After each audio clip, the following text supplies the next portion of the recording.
السلام علیکم۔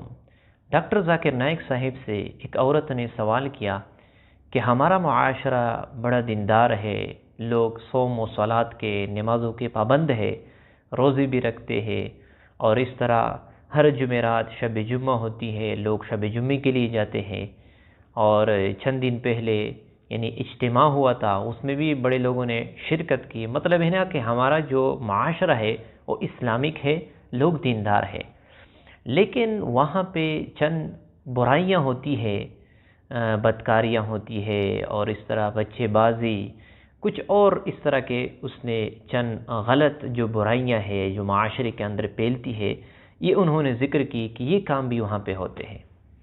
تو ڈاکٹر ذاکر نائک صاحب نے اسے کہا کہ آپ کے سوال کے اندر تکرار ہے، آپ پہلے سوال کا جو آپ کا پہلا حصہ ہے اس میں آپ یہ کہتے ہو کہ ہمارا معاشرہ اسلامک ہے، دیندار ہے، اور دوسرے حصے میں آپ فرماتے ہو کہ وہاں پہ بدکاریاں ہوتی ہے، غلط کام ہوتے ہیں۔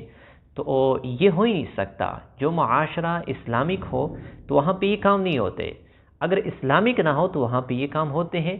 لہٰذا آپ کے سوال کے اندر تکرار ہے، آپ کا سوال ہی ٹھیک نہیں ہے، اور ڈاکٹر ذاکر نائک صاحب نے بار بار اسے دہراتے تھے کہ آپ میرے جواب سن لیں۔ تو دیکھو، سب سے پہلے جب آپ کسی کے اوپر یعنی کسی معاشرے کے کسی علاقے کے بارے میں آپ یہ دعویٰ کرنا چاہتے ہو کہ وہاں پہ اسلامک ماحول ہے، لوگ بڑے دیندار ہیں، اور پھر اس کے بعد آپ یہ اعتراض کرتے ہو کہ لوگوں کے اندر یہ کام بھی ہے اور یہ بھی کرتے ہیں، تو آپ اس طرح یعنی اعتراض نہ کیا کرے، اس طرح آپ سوال نہ اٹھائے۔ آپ اس طرح کہہ سکتے ہو کہ وہاں پہ چند لوگ یعنی سارے نہیں، لوگ بڑے اسلامک ہیں، بڑے دیندار ہیں، لیکن چند لوگوں کے اندر اس طرح خرابیاں بھی پائی جاتی ہے، اس کی کیا ریزن ہو سکتی ہے، اس کی کیا وجہ ہو سکتی ہے؟ یعنی سارے لوگ اکثر لوگ نیک ہے، نمازیں بھی پڑھتے، روزے بھی رکھتے، شب جمعے میں بھی جاتے ہیں، یعنی اچھے اچھے کام کرتے ہیں، لیکن چند لوگوں کے اندر یہ کام بھی پایا جاتا ہے، اس کی کیا وجہ ہو سکتی ہے؟ تو ڈاکٹر ذاکر نائک صاحب نے اسے یعنی اس انداز کے ساتھ جواب دے دیا کہ یعنی اس کی جواب اس طرح تھا کہ وہ یہ کہتی تھی کہ ہمارے معاشرے میں یہ کام بھی ہوتا ہے۔ تو یاد رکھنا، کسی بھی معاشرے کے اندر ایسے افراد پائے جاتے ہیں جو کہ غلط کام بھی کرتے ہیں۔ اس طرح ہو ہی نہیں سکتا کہ پورا معاشرہ 100% دیندار ہو۔ دیکھو، جتنی بھی ادوار ہے، جتنے بھی زمانے گزر چکے ہیں، وہاں پہ اچھے لوگ بھی ہوتے تھے اور برے لوگ بھی ہوتے تھے۔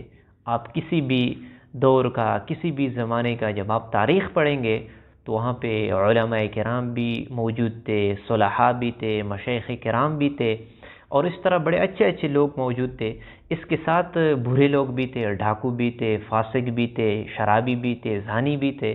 تو یہ تو معاشرے کے اندر چلتا رہتا ہے کہ اچھے لوگ بھی ہوتے ہیں، برے لوگ بھی ہوتے ہیں، یعنی اس طرح ہو ہی نہیں سکتا کہ پورا معاشرہ 100% دین پہ چلنے والی ہو، کوئی بھی ایسا نہ ہو جو کہ غلط کام نہیں کرتا۔ تو ہو سکتا ہے اس طرح کہ کچھ افراد ایسے بھی ہو جو کہ غلط کام کرتے ہیں۔ تو ہمیں چاہیے کہ ہم لوگوں کو اچھائیوں کی طرف بلائے، برے کاموں سے منع کرے۔ دیکھو، اگر آپ ہاتھ سے کسی کو روک سکتے ہو، کوئی غلط کام کر رہے، برائی کر رہے، اور آپ کی طاقت ہے کہ آپ اسے ہاتھ سے روک سکے تو آپ ہاتھ پہ اسے روکیں۔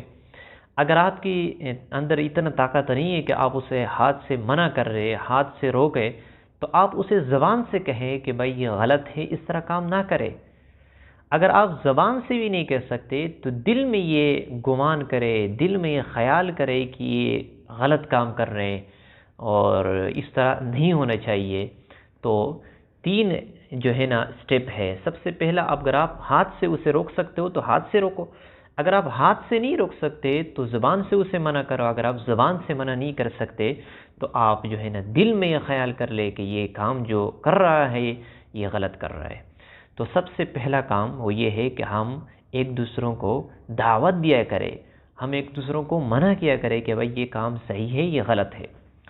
دوسرا کام یہ کہ ہم عملاً وہ کام کیا کریں، یعنی ہمارے اندر دھوکہ نہ ہو، فراڈ نہ ہو، اس طرح جو برائیاں ہیں ہم اس سے عملاً یعنی خود ان کاموں سے خود رکے ہوئے ہو، یہ کام نہیں کر رہے ہو، تو یہ لوگوں کے لیے ایک دعوت ہے، ایک نمونہ ہے کہ لوگ بھی اس طرح کام نہیں کریں گے۔